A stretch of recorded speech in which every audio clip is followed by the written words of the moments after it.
Fala, criadores! Sejam muito bem-vindos a mais um capítulo do Manual dos Agapornis. Hoje a gente vai fazer mais uma vez o quadro Fala Criador, onde a gente responde algumas perguntas que vocês mandam para a gente através do Instagram.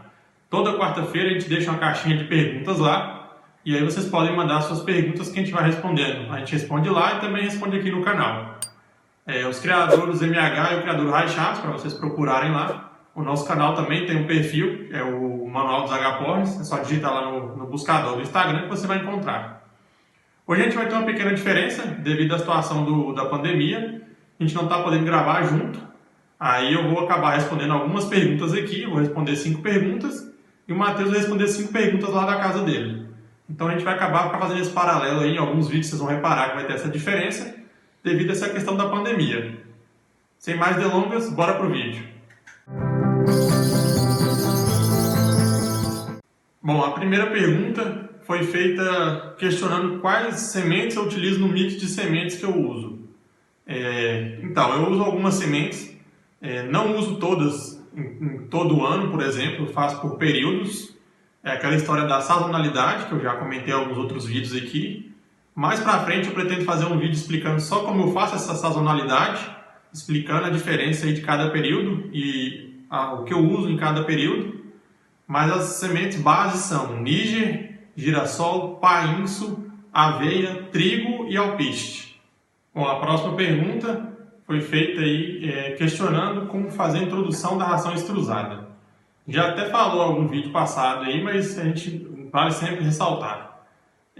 A introdução da ração extrusada deve ser feita gradativamente, ou seja, aos poucos. No início a gente coloca 3/4 de semente e 1/4 de extrusada no potinho. Depois a gente faz, na próxima semana, a gente faz metade, metade. Na terceira semana, a gente faz 1/3 de semente e 3/4 de extrusada. E na última semana, que seria a quarta semana, a gente coloca apenas a extrusada. E aí vale ressaltar de novo a questão da qualidade dessa ração extrusada, né? Lembrando que não pode ser qualquer ração extrusada, tem que ser uma ração extrusada de qualidade, de preferência desenvolvida para citacídeos de pequeno porte, que já seria o tamanho do pellet, do grãozinho seria ideal para os agapornis quebrarem com o bico. Então é feita dessa maneira aí. Bom, a próxima pergunta foi falando aí que a pessoa está com um filhote de 40 dias aproximadamente, que está fazendo alimentação através de sonda, mas que está com dificuldade. E ela pergunta aí o que deve fazer. Então, para uma pessoa que não tem experiência na alimentação manual, a gente recomenda que não utilize a sonda, né? Porque pode fazer uma falsa via com muita facilidade, pode errar essa via aí de administração e ao invés de jogar o alimento no papo, acaba asfixiando o animal aí, né, com a própria papinha.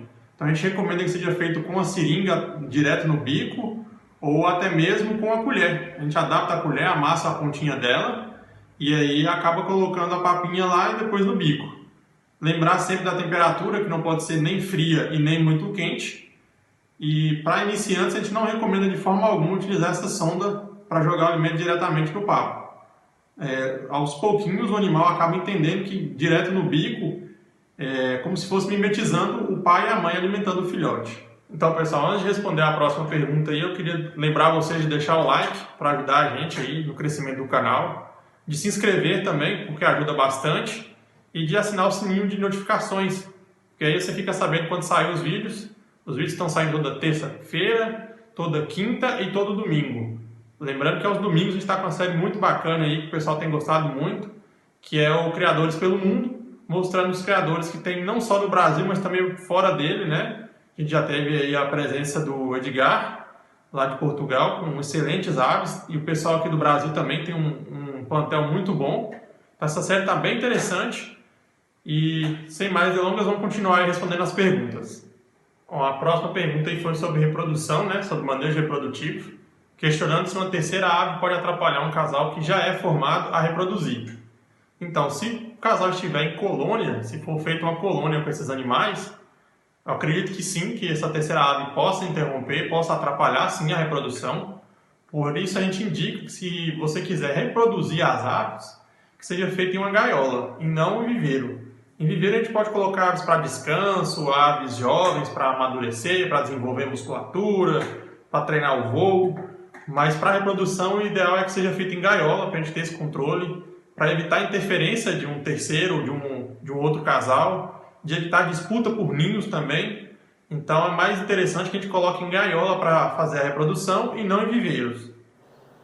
Então, pessoal, dando continuidade no vídeo, agora eu vou responder as 5 perguntas que foi recebido lá no meu Instagram, Criador MH. Lembrando que a caixa de perguntas vai todas as quartas-feiras, no Criador MH e Criador Rachado. Você pode estar deixando a sua pergunta lá e também aqui nos comentários. Então, bora para a primeira pergunta que eu recebi. A primeira pergunta é como é feito o empilhamento de gaiolas no criador. As gaiolas que a gente utiliza, elas já vêm com um suporte, né, que a gente coloca e pode empilhar. Também no modelo que a gente utiliza tem um carrinho, a gente pode estar comprando e efetuando o empilhamento.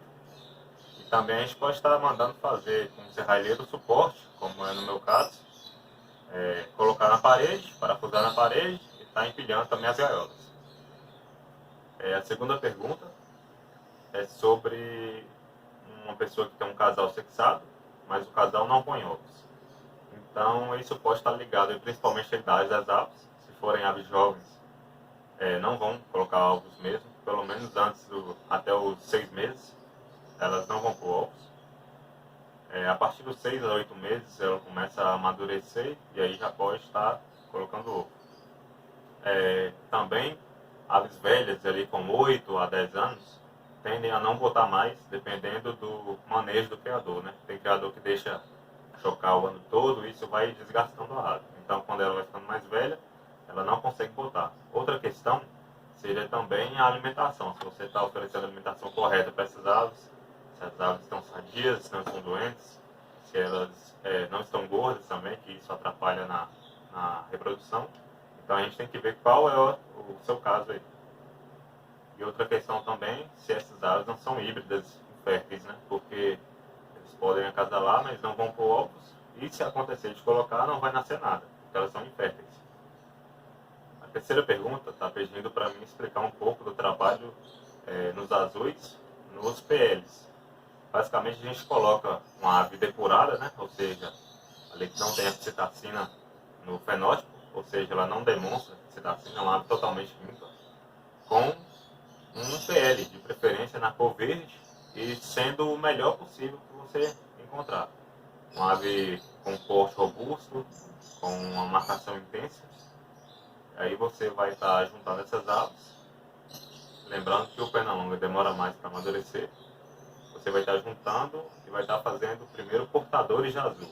Na primeira postura do casal, vai estar nascendo todos verdes, portando azul.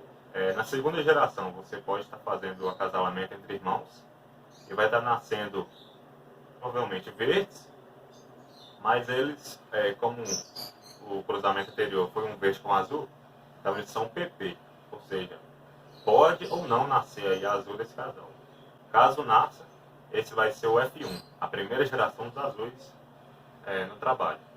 É um ciclo, você vai estar pegando esse F1 e voltando lá na avó, que é pernalonga, ou então abrindo o sangue e colocando em outra ave PL. E assim continua, faz novamente portadores, deixa eles cruzar entre si, e aí você vai conseguir o F2. Depois disso, novamente, volta no PL. É um processo demorado, leva aí em média 5 anos ou mais, se tudo ocorrer bem.